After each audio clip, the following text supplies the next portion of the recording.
اهلا وسهلا. انا بقى جايه النهارده اقول لكم ايه، انه ان الاوان يا جماعه نبص للدنيا بشكل ابسط بكتير قوي من اللي احنا اتعودنا عليه ده. ايوه، في لخبطه وفي دربكه حواليك وحوالينا في كل مكان، بس احنا برضو دايما نقدر نختار اننا ناخد وقت حتى ولو 5 دقايق نفكر قد ايه الدنيا اصلا مش مستاهله. احنا عارفين ان الدنيا مش مستاهله، بس افعالنا ما بتقولش ان احنا فاهمين فعلا انها مش مستاهله. لو طولنا التفكير حبتين كمان هنلاقي ان 75% مثلا من الحاجات اللي شاغلة بالنا يا اما ما تخصناش اصلا، قصص بقى، كمية قصص رهيبة على السوشيال ميديا مثلا، يا اما محتاجة حاجات محتاجة تتقفل وتتحل في الوقت الراهن وتخلص خلاص وتترمي على جنب، يا اما اصلا حاجات هتلاقيها ملهاش لازمة اساسا والمفروض نمسحها ونرميها بره عقلنا بدل ما هي قاعدة واخدة مساحة قد كده اهو وعلى الفاضي. والباقي بقى ال25%، إذا كانوا 25% فعلا يعني مش أقل، هتلاقيها الحاجات الحقيقية بقى اللي محتاجانا فعلا نفكر فيها.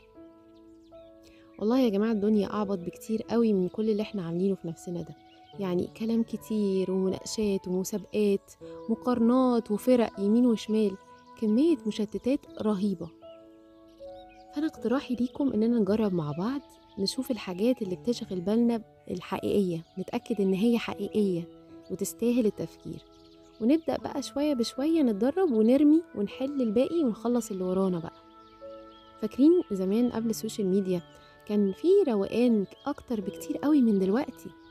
يعني أكيد كان في صعوبات وكان في تحديات كتير بتقابل العائلات اللي عايشة بغض النظر عن مستواهم الاجتماعي، بس ما فيش مقارنة بالروقان اللي كان زمان عن دلوقتي، لأن المشتتات الذهنية اللي بقت داخلة علينا من كل ناحية بقت رهيبة، من كل وسائل التواصل الاجتماعي، على الشغل، على الأخبار، على يعني بصراحة مشتتات ذهنية رهيبة. فاحنا هنجرب نقفل بس باب الدوشة ده شوية ونريح، والله ما هيجرى أي حاجة لو عملنا كده. خد نفس عميق، شهيق وزفير. آن الأوان إن احنا نقلل السرعة شويتين ونسترخي، عشان حقيقي حقيقي مش مستاهلة كل ده. يومكم سعيد إن شاء الله، والسلام عليكم.